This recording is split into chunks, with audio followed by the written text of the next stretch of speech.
rejoindre sur Futur TV pour cette nouvelle édition de la rédaction. Tout de suite les titres. En se réunissant, le gouvernement a-t-il violé le pacte national? La polémique s'est invitée à la table du Conseil ce matin alors que la réunion a eu lieu en l'absence de 4 ministres chrétiens. La Turquie muscle son offensive contre les Kurdes en Syrie. Après la prise de Jarablos, un nouveau convoi de blindés turcs est passé de l'autre côté de la frontière.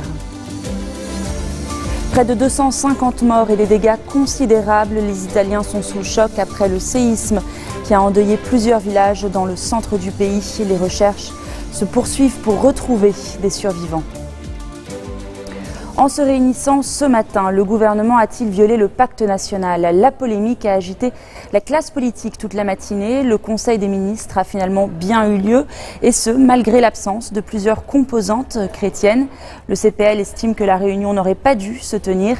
En effet, 3 ministres du bloc aouniste ont boycotté la séance. Ils protestent contre la décision attendue mi-septembre de proroger le mandat du chef de l'armée, le général Jean Kawaji. Et à cette absence s'ajoute celle du Kateb Alain Hakim, le ministre de l'économie démissionnaire. Et puis Michel Pharaon s'est retiré quant à lui de la séance. Selon le ministre du Tourisme, le gouvernement a abordé des dossiers, je cite, litigieux qui nécessitent la présence de tous les pôles politiques. Peu avant, le ministre de l'Information, Ramzi Jrej, avait indiqué que les sujets sensibles seraient ajournés jusqu'au retour du CPL. Et en marge de la réunion, les journaliers d'EDL ont tenu un énième sit-in place Riyad El Soler. Ils étaient une dizaine à protester contre le renouvellement des contrats de 3 sociétés sous-traitantes. Les entreprises qu'ils accusent d'avoir dilapidé les fonds publics. Les employés dénoncent aussi la mascarade des examens de la fonction publique.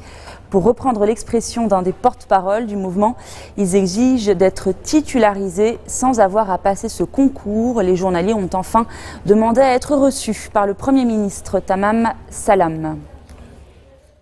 Voilà, et puis quelques chiffres de rappel sur cette mobilisation. Plus de 2000 journaliers, certains depuis les années 1990, sont employés par la compagnie. Et à ce jour, seuls 356 postes vacants sur les 897 fixés par EDL ont été pourvus. L'établissement, par ailleurs, les journaliers attendent par ailleurs toujours d'intégrer 69 d'entre eux attendent toujours d'intégrer l'établissement. Il s'agit de ceux qui ont réussi le concours en 2015. Je vous le disais en titre, la Turquie a envoyé ce matin un nouveau convoi de blindés en Syrie. Soutenu par des avions américains et des chars turcs, des milliers de rebelles syriens ont repris hier Jarabulus, dans le nord du pays. Le point tout de suite avec Juliette Lacharnay. En l'espace de quelques heures, les chars et les avions turcs venus soutenir les rebelles syriens ont fait fuir les membres de l'organisation de l'État islamique. L'offensive éclair pour reprendre la ville frontalière de Jarablus a été couronnée de succès. Les membres de l'armée syrienne libre ont repris la ville. Ils contrôlent les bâtiments gouvernementaux et les structures officielles. D'après ce que l'on sait, Daesh a fui Jarablus. Située à quelques kilomètres de la frontière, la ville était tenue par l'organisation de l'État islamique depuis 2013. Jarablus constituait pour eux un point de passage stratégique pour s'approvisionner en armes et faire entrer et sortir des combattants de Syrie. L'opération baptisée Bouclier de l'Euphrate est la plus importante lancée par la Turquie depuis le début du conflit syrien. Mais Ankara cherche avant tout à empêcher toute tentative des Kurdes de Syrie de créer une unité territoriale autonome le long de sa frontière. D'autant plus que les forces kurdes ont progressé ces derniers jours vers le nord. Une progression qui embarrasse les Américains. En visite en Turquie, Joe Biden a demandé aux milices kurdes de faire demi-tour. Nous avons été très clairs. Les éléments du PYD qui font partie de l'armée syrienne libre doivent se retirer de l'autre côté de l'Euphrate. S'ils ne respectent pas cet engagement, ils ne pourront pas et n'auront pas le soutien des États-Unis. Cette offensive turque est également une riposte après l'attentat suicide de Gaziantep. Samedi dernier, un kamikaze a tué 54 personnes lors d'un mariage. Une attaque qui porte, selon Ankara, la marque du groupe État islamique. À Kaboul, l'assaut de l'université américaine est terminé. L'attaque aurait fait 12 morts. Elle n'a pas encore été revendiquée. Tout a commencé hier soir quand des hommes armés ont encerclé le bâtiment. Des centaines d'étudiants ont été évacués pendant la nuit. Le récit de Julie Chouteau. Tout au long de la soirée, cet hôpital du sud de Kaboul a accueilli plusieurs blessés. Ziaudine est l'un d'entre eux. Il a réussi à s'enfuir et s'en sort légèrement blessé. D'abord, il y a eu une explosion, puis nous avons entendu des coups de feu. On était 20 dans la classe, 2 balles ont touché la porte de notre salle. Tous les garçons se sont échappés par la fenêtre. Il est aux alentours de 18h30 heure locale lorsque des hommes armés attaquent l'université américaine de Kaboul. À cette heure-ci, le campus est bondé. La plupart des étudiants suivent des cours du soir. Plusieurs centaines de personnes sont alors prises au piège à l'intérieur de l'université. Il y avait beaucoup de monde, des professeurs, des étudiants et des étudiantes. Ils étaient à l'intérieur. C'était le cas de ma sœur. Et au téléphone, elle m'a dit qu'ils s'étaient tous barricadés avec des tables et des chaises empilées derrière la porte pour se mettre en sécurité. Très vite, les autorités afghanes encerclent le bâtiment. Des conseillers militaires américains leur viennent en aide. Il leur faudra environ 10 heures pour mettre fin à l'attaque qui n'a pour l'instant pas été revendiquée. Une enquête indépendante sur les violations des droits de l'homme au Yémen. C'est ce que réclame le haut-commissaire de l'ONU, Zeid Ra'ad Al. Dans un rapport, il dénonce les attaques contre des marchés, des installations médicales et scolaires, mais aussi l'utilisation de mines terrestres et de bombes à sous-munitions ou encore le recrutement d'enfants pour en faire des soldats. Jusqu'à présent, près de 4000 civils ont été tués et 7000 autres blessés dans ce conflit qui oppose la coalition dirigée par l'Arabie Saoudite aux rebelles houthis soutenus par l'Iran. Fin de la guerre entre Bogota et les FARC. Un accord de paix a vu le jour après 44 mois de négociations. On se retrouve dans quelques instants.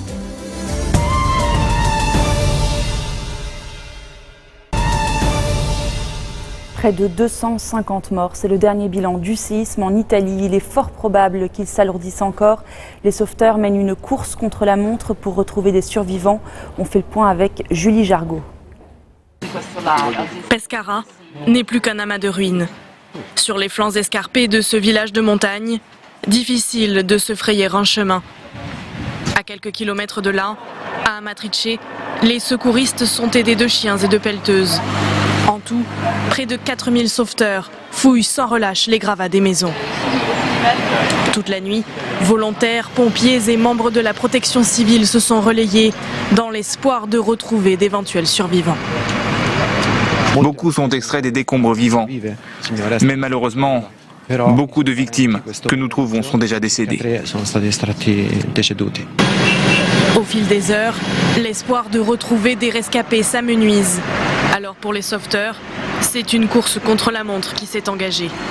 Pour l'heure, nul ne sait combien de personnes sont encore prisonnières des ruines de leur maison. Au moins 3 villages ont été partiellement détruits. À proximité, des camps ont été installés pour les quelques 2500 personnes désormais sans abri. Certains des sinistrés ont choisi de reprendre des forces dans ce gymnase qui a résisté à la catastrophe. Les jours à venir seront difficiles sous les tentes. Puis l'hiver va arriver, toutes les maisons sont inhabitables, celles qui se sont effondrées, tout comme celles qui sont toujours debout, mais qui ont été gravement endommagées. La population vit également dans la crainte de nouvelles secousses. Depuis le tremblement de terre dans la nuit de mardi à mercredi, environ 200 répliques ont été ressenties. C'est la fin d'une guerre en Colombie. Bogota et la guérilla des FARC ont signé un accord de paix. Le texte sera soumis au vote du peuple le 2 octobre prochain.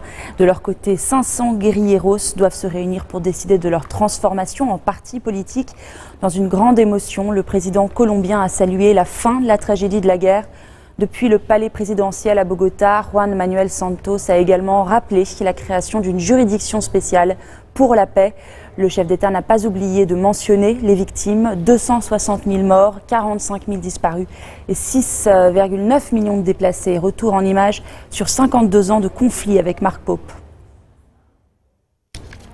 Le 27 mai 1964, dans la campagne colombienne, un groupe de paysans emmené par Manuel Marulanda Vélez repousse une offensive de l'armée contre la ville de Marquetalia, alors considérée comme une république indépendante d'influence communiste. Les FARC sont nés. En juin 1964, nous avions déjà un programme qui a été diffusé dans toute l'opinion publique et auquel un certain nombre de mouvements révolutionnaires ont adhéré et avec lequel ils sont d'accord. Nous continuons de combattre pour ce programme. Au fil des années, l'organisation se structure, s'arme et se renforce. Les attentats, les assassinats se multiplient. Les années 80 marquent un tournant avec le début des enlèvements et du trafic de drogue pour financer la rébellion.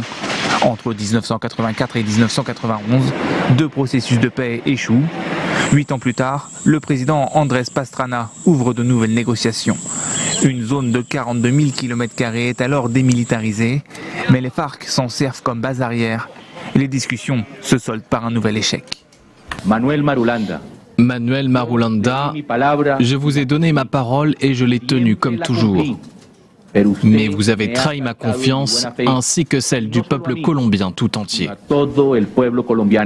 En 2002, alors que le gouvernement Uribe initie une guerre sans merci contre les FARC, l'organisation enlève la candidate à la présidentielle Ingrid Betancourt. Elle passera 6 ans en captivité dans la jungle colombienne. Mais en février 2012, les forces révolutionnaires renoncent officiellement aux enlèvements de civils contre rançon. Un pas en avant qui va permettre au gouvernement de Manuel Santos de reprendre les pourparlers de paix 8 mois plus tard. Un cessez-le-feu unilatéral est finalement observé par les FARC en juillet 2015, mettant ainsi fin aux violences qui ont fait 260 000 morts, 7 millions de déplacés et 45 000 disparus. Un coup d'œil à présent sur la présidentielle américaine. À 2 mois du scrutin, les candidats font feu de tout bois pour mettre toutes les chances de leur côté.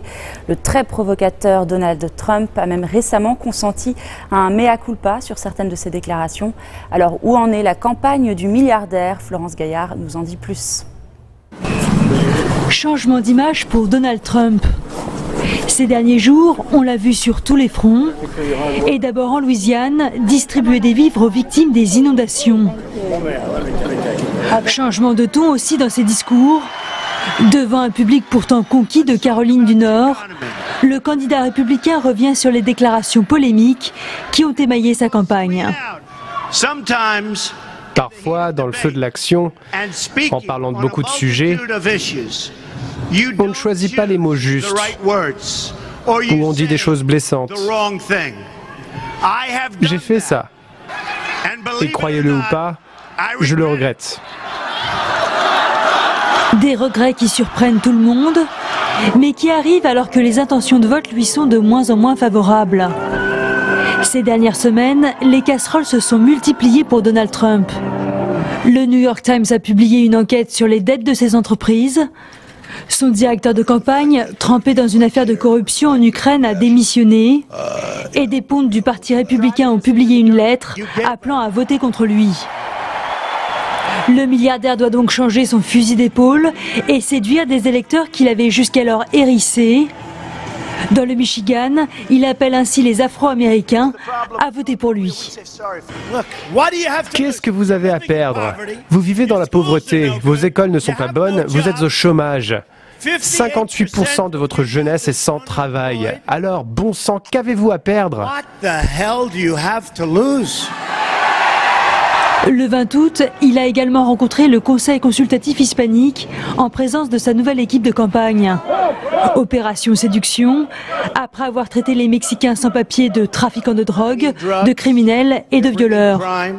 Le candidat a promis de construire un mur à la frontière et d'expulser les 11 millions de clandestins des États-Unis, mais il pourrait revoir ses positions. Récemment, il a déclaré vouloir traiter le problème de l'immigration de façon humaine. La flamme olympique s'est éteinte dimanche pour marquer la fin des JO de Rio. Ce soir-là, une pluie battante s'est abattue sur le mythique stade du Maracanã. Des pannes de courant ont suivi. Les Brésiliens ont été vite rattrapés à la réalité et surtout à la grave crise économique qui mine le pays. Laure Wagner. Ils étaient près d'1 millier à lui rendre un dernier hommage. À 43 ans, Darlene était connue pour sa gentillesse et son altruisme. Cette mère de famille vivait dans une des 13 favelas d'Alemão, au nord de Rio de Janeiro. En sortant de son travail jeudi dernier, elle a reçu une balle dans la poitrine. Les circonstances des tirs restent floues, mais les proches de la victime blâment les autorités brésiliennes. La police veut offrir de la sécurité aux étrangers et aux personnes qui viennent pour les grands événements. Mais les personnes dans les favelas tombent. Elles sont en train de mourir. En 2009, les Brésiliens fêtent leur victoire.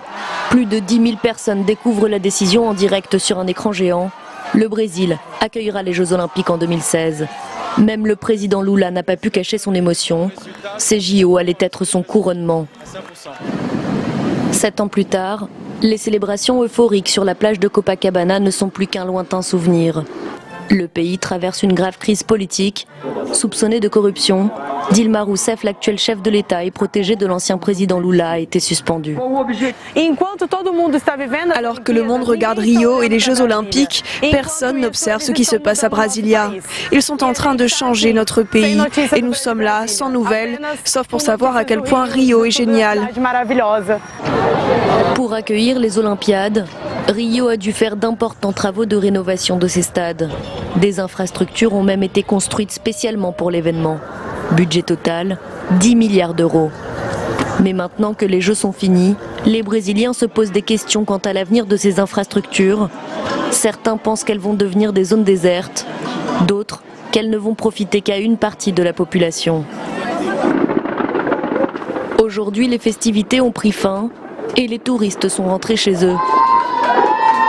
Mais pour les habitants de Rio, les difficultés de la vie quotidienne sont toujours là. 2 millions de Cariocas vivent encore dans des favelas insalubres et sont otages de la violence des trafiquants de drogue ou de la police. Et c'est la fin de cette édition, le rappel des titres. En se réunissant, le gouvernement a-t-il violé le pacte national? La polémique s'est invitée à la table du Conseil ce matin, alors que la réunion a eu lieu en l'absence de 4 ministres chrétiens.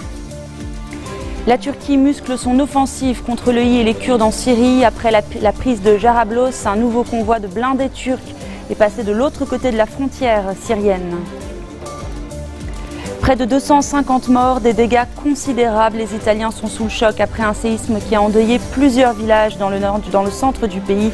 Les recherches se poursuivent pour retrouver des survivants. Merci de votre attention. Retrouvez-nous tous les jours à 16h40, heure de Beyrouth. Très bonne soirée à tous et à toutes.